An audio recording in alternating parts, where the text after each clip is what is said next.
Greetings, I, TheWarOwl, greets you, and welcome to another Matchmaking Academy, where you are the star for all the wrong reasons. But don't worry, we're going to figure out what those reasons are. Our hero today is going to be Elf McGee, which I Google all the names beforehand just to see. Apparently, it's that guy from that TV show that you guys say I look like that I've never seen. In fact, the exact message I get constantly is, you look like that guy when he was fat. So thank you for that, guys. Oh, they're doing the smokes that I taught. I'm so proud. I'm so proud. That one is gonna work perfectly. A little bit higher than where he is, but I mean, it's okay. I'm so proud. Let's see if they work. All right, so he's a Master Guardian Elite, or Master Guardian 1 player. That's here. Sorry to hype you up there, man. He's playing with a 5-man crew. Oh no, where's the second smoke? Oh no! Oh no! Alright, anyway. Yeah, he's playing with a 5-man crew, so I get to talk about strategy, which is pretty cool. His favorite fish is the mahi-mahi. Wait for it. 3, 2, 1. Alright, so I like purposely mispronouncing things because you guys freak out in the comments. It's hilarious. So keep in mind, don't say any disparaging comments about the players. Don't be like, why is he that rank? He can't be that. Oh, what a noob! Oh my gosh. D-rank to silver. Oh, okay, so that's sarcasm, guys. I hope you figured that out by now. Stop saying negative things about the players. Alright, let's figure out what happened there. Well, it's still going, so... yeah, Terrace made some key problems on this round. I'm going to go back and I'm going to show you. They were trying to do a strategy. It's a good strategy. It kind of worked. They took that position, but they didn't really do anything with it. So I'm going to hop back and talk about what could be done there. All right, so this is a round where they used a lot of the techniques that I've been teaching in my videos, and it's to take outside position. So the smokes are being thrown over.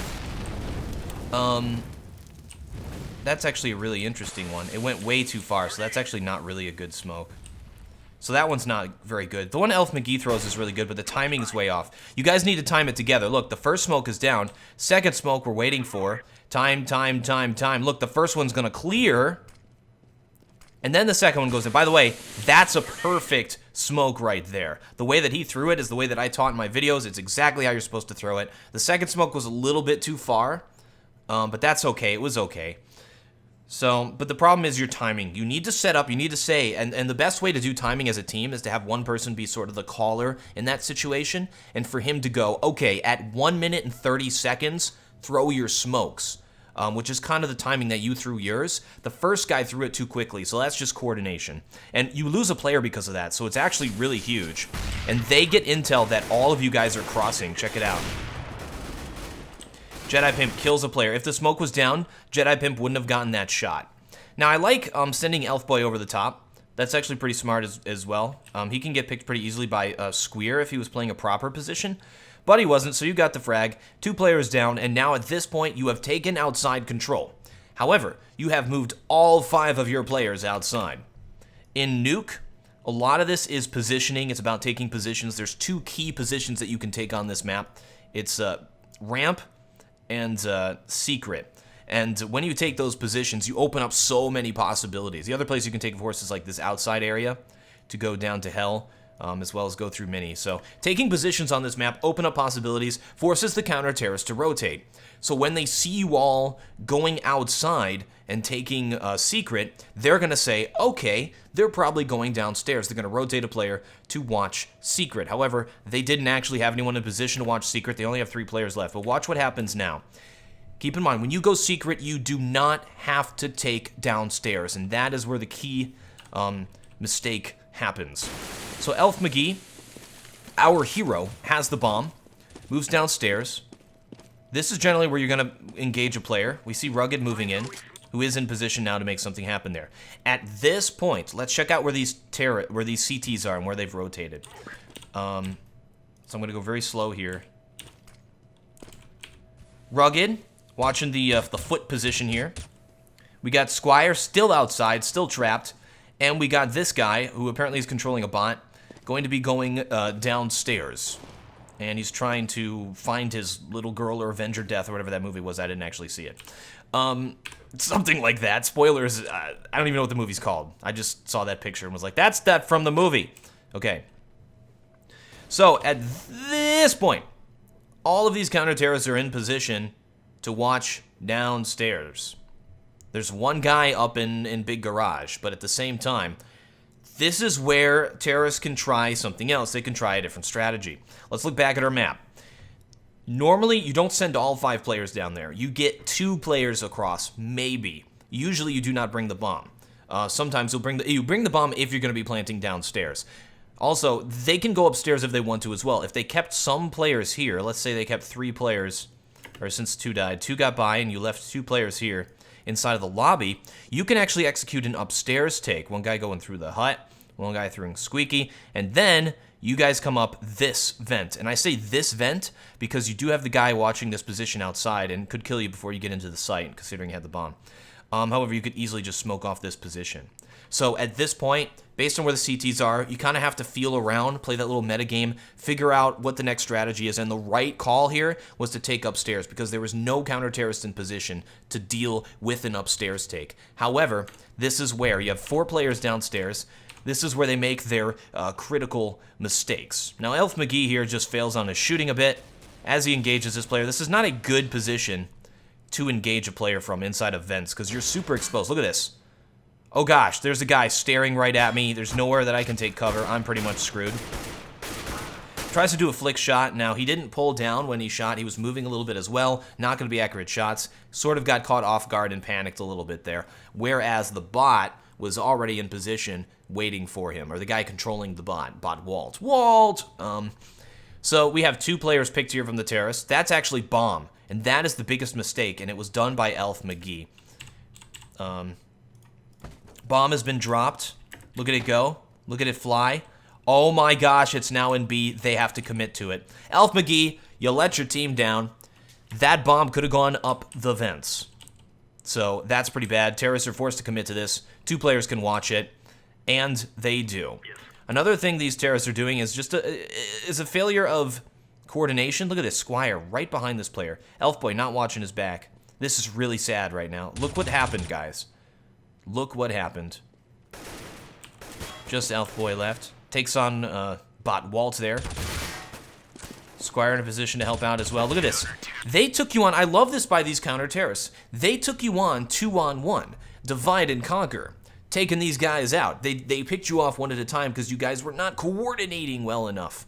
So if there was just a little bit of coordination, if you guys had like a designated caller to say, let's go upstairs, let's take A, this round could have gone very differently and you would have won the game pretty much based on the score that's going on right here. I mean, I don't know if you did win the game or not. I didn't watch the rest of the demo, but that's what you guys could have done to fix this situation. It's all a matter of coordination, of saying we're watching these positions. You have to be constantly mindful of all the little corners that you're watching so you can know where these CTs can come from, where they are, listen to the tells. When you get up into the higher level of matchmaking, it's not just let's rush B, let's go secret and take downstairs. You have to change it up while you're playing because the game is very dynamic. There's, 2 minutes in matchmaking.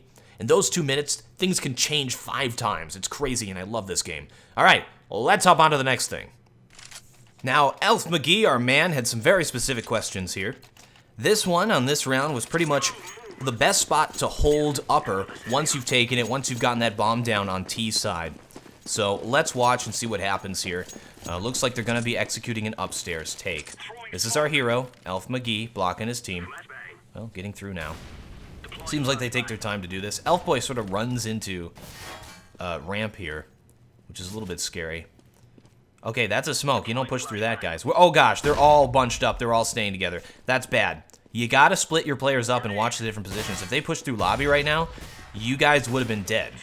Or if they have a guy pushing outside right now as well, you guys could totally get surrounded. So they abort that, push upstairs. Are able to take the site, which is great. There's only 1 CT to deal with, so apparently they did force a rotate, which is really cool. And they sent a player outside to watch it. I love this. So what went wrong? Oh my gosh, now it's 5v3 hold off. Squire goes down as well.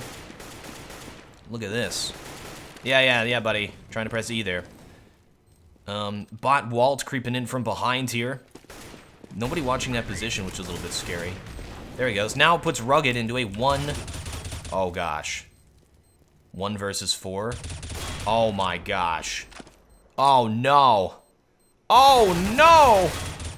Oh, no! So that was pretty darn bad. Let's talk about what happened there. In fact, we saw like where the bomb was planted. They couldn't watch it. I'm going to hop in game and go over sort of how to play upstairs once the bomb is planted. I'm a terrorist, and I've taken upstairs. Look at me. Okay, so there are 2 places you can plant the bomb. That's right, just 2.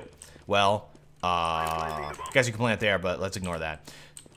Just kind of basic 2 places, and it's on either side of this big yellow thing.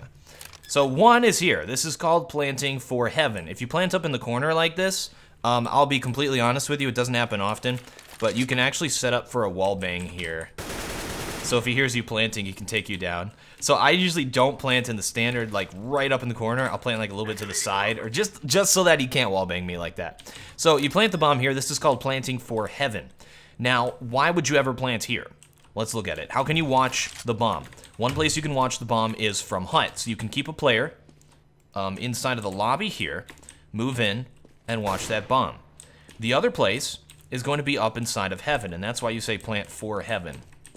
If you leave a player up here in heaven, if you've taken bomb site A while also being able to take outside and being able to take the heaven position and have players up in rafters, this is the single best place to plant the bomb because check it out. As soon as they try to defuse, you can pop out and shoot them. It's super easy. It's really easy because you can hide up here as long as you want. You can even go out here so nades don't hit you. All you got to do is listen, and when he decides to defuse, pop out, check it out. If he tries to shoot you, I mean, you're in a good position. You can bounce the flashes in.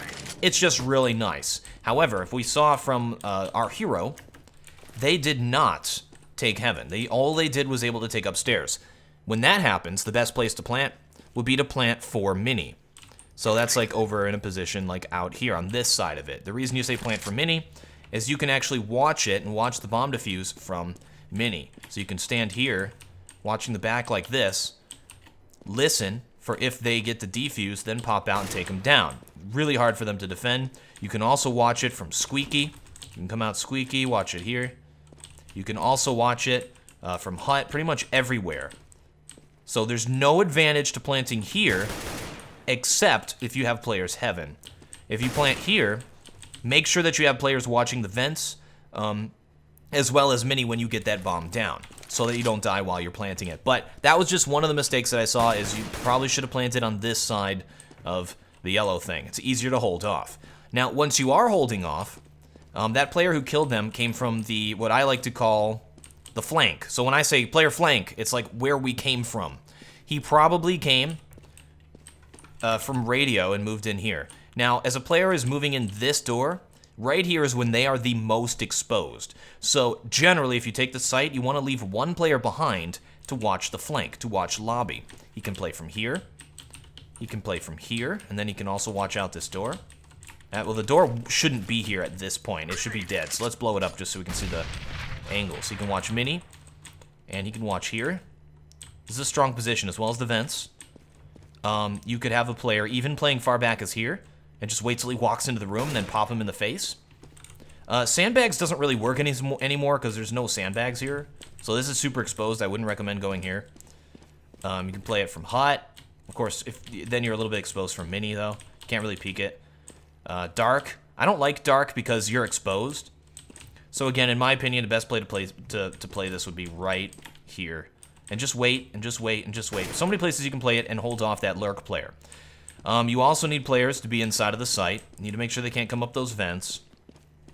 And a lot of holding off a bomb plant is setting up for the defusal. So once they move in and start defusing that bomb, once they've broken through all your defenses, if the bomb was planted on this side, it'd be super easy to wait until the defuse, then you all peek him when he goes for that defuse. It's a really nice way to play in a clutch situation. You wouldn't have had that one player moving there 1v4 and just mow everybody down. They were standing like all over in the site, like here, and all these places are very exposed. So you just have to position yourself better once you get that bomb planted.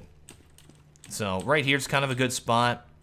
Back in the corner, because the player heaven's not really going to peek you down there. You'll have a player watching heaven from over here even, in case they peek. Player watching the flank. If the player's watching the flank, you don't even have to worry about hut then. You just pretend like it doesn't exist. You can play here and like that, even.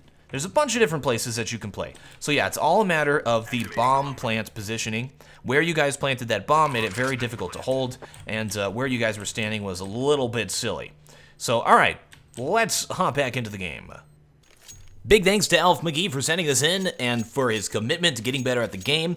I love seeing a group of guys, maybe at sort of the medium, average level of skill, grouped together as a 5-man and really trying to improve at the game. That's always fun to watch. Good luck, guys. Thank you folks very much for watching.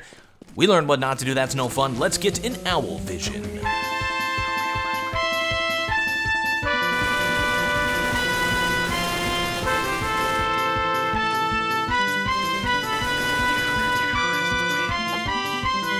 I'm TheWarOwl, and I still have no closer.